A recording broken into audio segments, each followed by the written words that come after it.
নমস্কার বন্ধুরা, বাঙালি রেসিপিতে স্বাগত। আজকে আমি আমার চ্যানেলে আবার একটা নতুন রেসিপি নিয়ে চলে আসছি, ধনেপাতার পকোড়া। আমি এই ধনেপাতার পকোড়াটা কিভাবে তৈরি করছি দেখতে থাকুন। প্রথমে আমি ধনেপাতা নিয়েছি। এখন এই ধনেপাতা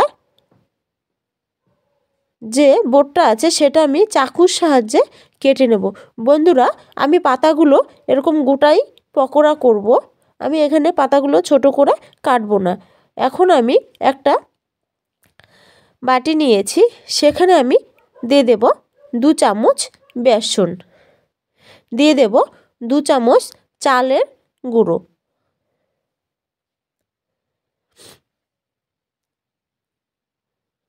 তারপরে এইখানে আমি দিয়ে দেব স্বাদ মতো নুন,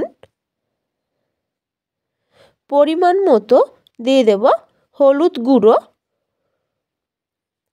দিয়ে দেব লাল মরিচের গুঁড়ো,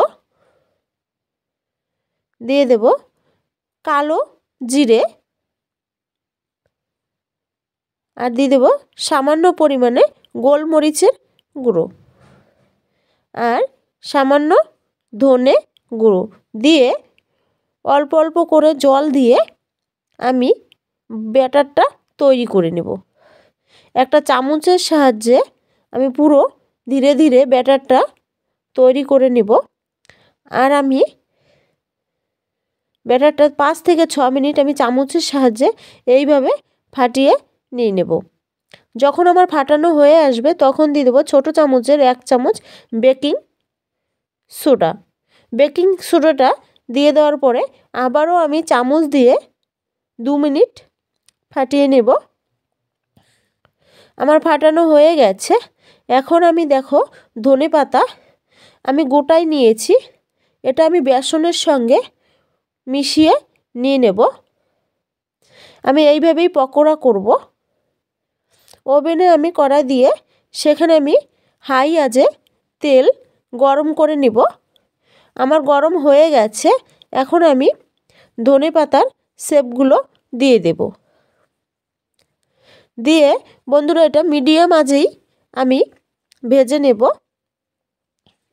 এখন একটু উল্টে দেব। উল্টে 1 থেকে 2 মিনিট আমি মিডিয়াম আঁচে ধনেপাতার পকোড়াগুলো আমি ভেজে নেব।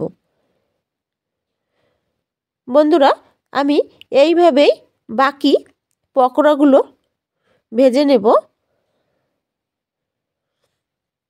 দেখো আমার পকোড়া ভাজা হয়ে গেছে।